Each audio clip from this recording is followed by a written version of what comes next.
കാർഷിക സംസ്കാരത്തിന്റെ നന്മ വിളിച്ചോതി മലയാളി വിഷു ആഘോഷിക്കുമ്പോൾ കോഴിക്കോട്ടുകാർക്ക് അമ്മയുടെ കൈനീട്ടമായി വിഷുത്തൈനീട്ടം. മാതാ അമൃതാനന്ദമയി മഠത്തിന്റെ യുവജന വിഭാഗമായ അമൃത യുവധർമ്മധാരയുടെ നേതൃത്വത്തിലാണ് വളയനാട് ദേവീക്ഷേത്രത്തിലെത്തിയ ഭക്തർക്ക് വിഷുത്തൈനീട്ടം നൽകിയത്.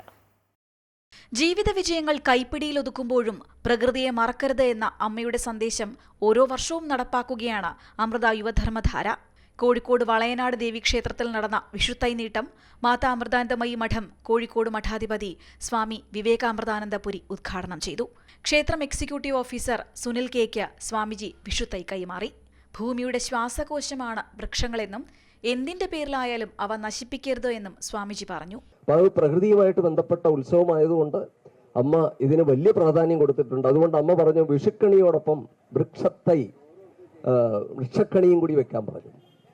അത് കണ്ട് നമ്മൾ ഉണരുമ്പോൾ ഈ നന്മയുടെ അംശം നമ്മൾ മക്കൾക്ക്, നമ്മുടെ അടുത്ത തലമുറയ്ക്ക് നമ്മൾ പകർന്നു കൊടുക്കുകയാണ്. വലിയൊരു നന്മ അവരെ കൊണ്ട്, നമ്മൾ ചെറിയ കുട്ടികളെ കൊണ്ടൊക്കെ അതിനെ നടിയിപ്പിക്കുക, എന്നിട്ട് അതിന് വെള്ളം ഒഴിപ്പിക്കുക. അവർക്ക് ആ പ്രകൃതിയുമായിട്ട് ബന്ധപ്പെടട്ടെ. ഈ മണ്ണിനോടൊരു ബന്ധം വേണം. ഈ മണ്ണുമായിട്ടുള്ള ബന്ധം പോകുന്നതാണ് ഇന്നത്തെ എല്ലാ പ്രശ്നങ്ങൾക്കും കാരണം. അതുകൊണ്ട് ആ ബന്ധം നമുക്ക് ഊട്ടിയുറപ്പിക്കേണ്ടത് ഇനി അനിവാര്യമായൊരു കാര്യമാണ്. കാരണം അതിൽ നമ്മൾ മറന്നു പോകാൻ പാടില്ല. അതിൽ നമ്മൾ വ്യത്യസ്തമാകുമ്പോൾ മനുഷ്യന് അശാന്തി പടരും. പ്രകൃതിയോട് ഇണങ്ങിച്ചേർന്ന് ജീവിക്കാനുള്ള വലിയ സന്ദേശമാണ് വിഷുത്തൈനീട്ടം പരിപാടിയിലൂടെ അമ്മ നൽകുന്നതെന്ന് ക്ഷേത്രം ഭാരവാഹികൾ പറഞ്ഞു. പരിപാടിയുടെ ഭാഗമാകാൻ കഴിഞ്ഞതിൽ വലിയ സന്തോഷമുണ്ടെന്ന് ക്ഷേത്രം എക്സിക്യൂട്ടീവ് ഓഫീസർ സുനിൽ കെ കൂട്ടിച്ചേർത്തു.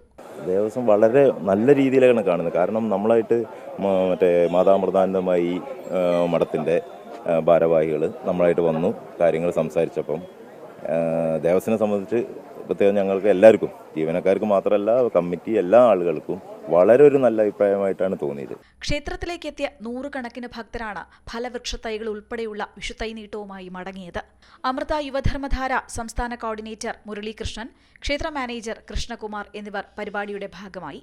എല്ലാവരുടെ അടുത്ത് നമ്മൾ പ്രകൃതിയെ ചൂഷണം ചെയ്യുന്നതിനെ കുറിച്ചും അതുപോലെ നമ്മുടെ ഉപഭോഗം കൂടുന്നു, നമ്മൾ എടുക്കുന്നതിലാണ് ശ്രദ്ധിച്ചുകൊണ്ടിരിക്കുന്നത്, കൊടുക്കുന്നതിനെ കുറിച്ച് ചിന്തിക്കുന്നില്ല എന്നുള്ള സൂചനകളെല്ലാം തന്ന സമയത്ത് അമ്മ മുന്നോട്ട് വെച്ച ഒരു ആശയമായിരുന്നു. 10 വർഷം മുമ്പ് അമ്മ മുന്നോട്ട് വെച്ച ഒരു ആശയമായിരുന്നു.